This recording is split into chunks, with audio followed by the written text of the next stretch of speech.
Hi, മോളമ്മയാണ് sugar ബാറിൽ നിന്നും. ഇതുണ്ടല്ലോ ഒരു കുക്കിങ്ങിൻ്റെ വീഡിയോ ഒന്നും അല്ല കേട്ടോ, ഒരു യാത്രയുടെ വിവരങ്ങളൊക്കെ പറയാനായിട്ടാണ്. വലിയ സംഭവമൊന്നുമല്ല. പക്ഷേ മൂത്ത മോള് 10ലാണേ. അപ്പോൾ അവളുടെ പഠിത്തത്തിൻ്റെ ആ ഒരു സ്ട്രെസ്സിൽ നിന്ന് മാറി അവൾക്ക് എങ്ങോട്ടെങ്കിലും ഒന്ന് പോയാൽ കൊള്ളാമെന്ന് ആഗ്രഹം പറഞ്ഞു. അപ്പോൾ അങ്ങനെ ചിന്തിച്ചിരുന്നപ്പോഴത്തേക്കിന് അമ്മയുടെ ചേച്ചിയുടെ വീട് കിടങ്ങറായിലുണ്ട്. എന്നാൽ നേരെ അങ്ങോട്ട് വിട്ടേക്കാമെന്നും പറഞ്ഞ് വണ്ടിയെടുത്ത് നേരെ അമ്മയും പിള്ളേരെയും കൂട്ടി കിടങ്ങറായിക്ക് വിട്ടു. റോഡ് അടിപൊളിയായത് കാരണം വണ്ടി ഓടിക്കാനും അടിപൊളിയായിരുന്നു. അങ്ങനെ വീട്ടിൽ ചെന്ന് കഴിഞ്ഞപ്പം പിള്ളേർക്ക് ഭയങ്കര സന്തോഷമാണ്. കാരണം വെച്ചാൽ അവരുടെ വീട്ടിലും പറമ്പിലൊക്കെ ഭയങ്കര തണലാണ്. അവിടെ വാഴയും മാവും തെങ്ങും, അപ്പം മൊത്തം തണലാണ്. അങ്ങനെ ഇഷ്ടം പോലെ ഏരിയയുണ്ട് കളിക്കാനായിട്ട്. അവരിങ്ങനെ അടിച്ചു പൊളിച്ചലമ്പിടിയെല്ലാം നടന്നു. മാവാണെങ്കിൽ നിറച്ച് പൂത്തും കായ്ച്ചും കിടക്കുന്നു. അപ്പം മാങ്ങായും പിന്നെ ചൈനീസ് ഓറഞ്ച് നിറച്ച് ഓറഞ്ച് ഉണ്ടായിരുന്നു. അതുമെല്ലാം തല്ലിപ്പറിച്ച് ചെറുതും ചേച്ചിയും കൂടെ അലമ്പിടിയെല്ലാം നടന്നു.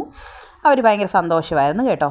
പക്ഷേ ഇതൊന്നും അല്ല കിടങ്ങറ വീട്ടിൽ പോകുന്നതിൻ്റെ ഉദ്ദേശം. കിടങ്ങറായി പോകുന്നുണ്ടെങ്കിൽ 2 പേർക്ക് മീൻ പിടിക്കാൻ പോകണം. പക്ഷേ ഇതിനകത്ത് രസം എന്ന് വെച്ചാൽ 2 പേർക്ക് മീൻ പിടിക്കാനും അറിയത്തില്ല. മീനെ കിട്ടിയാൽ കാറിക്കൊണ്ട് ഓടുകയും ചെയ്യും. പക്ഷേ അവിടെ ഒരു ചേച്ചിയുണ്ട് കേട്ടോ, മമ്മിയുടെ വീട്ടിലെ. ആ ചേച്ചിയും കൂട്ടി 2 പേരൂടെ കണ്ടെത്തി മീൻ പിടിക്കാനായിട്ട് പോയി. ഭാവം കണ്ടു കഴിഞ്ഞാൽ ഇപ്പം മീനെ പിടിച്ചുകൊണ്ട് വരുന്ന പോലെ ആയിരുന്നു. ഏതായാലും 2 പേരും പോയി. ആ ചേച്ചിയുടെ കെയർ ഓഫിൽ അവിടെ ഇരുന്ന് വെള്ളത്തിലിരുന്ന് മീനെ പിടിക്കാമെന്ന് പറഞ്ഞ് 2 മണിക്കൂറോളം വെയിൽ കൊണ്ടു. പക്ഷേ 2 പേർക്കും ഒരു പൂഞ്ഞാനെ പോലും കിട്ടിയില്ല. ആ ചേച്ചിക്ക് എന്തോ ഭാഗ്യം ഉണ്ടായിരുന്നതുകൊണ്ട് ഒരു പരലിൻ്റെ കുഞ്ഞിനെ കിട്ടി.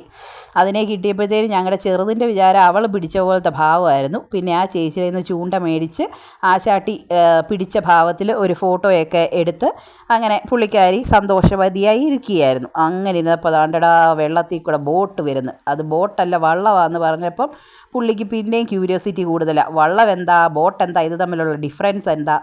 അങ്ങനെ ആ വള്ളത്തിന് മറ്റേ മെഷീൻ ഇതില്ലേ, മോട്ടർ വെച്ച വള്ളമായിരുന്നു. അപ്പോൾ അത് കണ്ടപ്പോൾ നല്ല രസം തോന്നി. അത് കഴിഞ്ഞപ്പോൾ 2 എണ്ണം ഒന്നിച്ച് വന്നു. അതും പുള്ളിക്കാരത്തി ഈ കാഴ്ചയ്ക്ക് ഭയങ്കര രസമുള്ളൊരു കാഴ്ചയായിരുന്നു. അങ്ങനെ അതെല്ലാം കണ്ട് ആ ചേട്ടി എന്നാൽ വെയിൽ കൊണ്ട് മടുത്തല്ലോ, ഇന്ന് അതിന് തിരിച്ചു പോയേക്കാമെന്ന് പറഞ്ഞു. അങ്ങനെ ഞങ്ങൾ തിരിച്ചു പോയ വഴിക്ക് ആ കണ്ടത്തിൻ്റെ ഇറമ്പിൽ ഒരു മഞ്ഞ കളറിലെ ഒരു പൂച്ചെടി ഉണ്ടായിരുന്നു. അതിൻ്റെയും വീഡിയോ എടുപ്പിച്ചു. അതും വീഡിയോ എടുത്ത് ഞങ്ങൾ തിരിച്ചു വരാൻ വേണ്ടി ഒരു 5 മണിയായപ്പം അവിടുന്ന് പുറപ്പെട്ടതാണ്. ചങ്ങനാശ്ശേരി എത്തിക്കഴിഞ്ഞപ്പം എൻ്റെ പൊന്നോ ഒടുക്കത്തെ ബ്ലോക്ക്. എന്തോ സമ്മേളനമോ എന്തോ മീറ്റിങ്ങോ. അത് കാരണം വീട്ടിലെത്തിയപ്പം 2 മണിക്കൂർ എടുത്തു. അപ്പം എൻ്റെ അഭിപ്രായം എന്ന് വെച്ചാൽ വേറൊന്നുമില്ല, എന്നാ പരിപാടി നടത്തിയാലും വഴി ബ്ലോക്ക് ചെയ്തുകൊണ്ട് നടത്തുന്ന മീറ്റിങ്ങുകളും സമ്മേളനങ്ങളും ഒന്ന് ഒഴിവാക്കുകയാണെങ്കിൽ ഇതുപോലുള്ള യാത്രക്കാർക്ക് വീട്ടിൽ യഥാസമയം എത്താൻ പറ്റും. Thank you.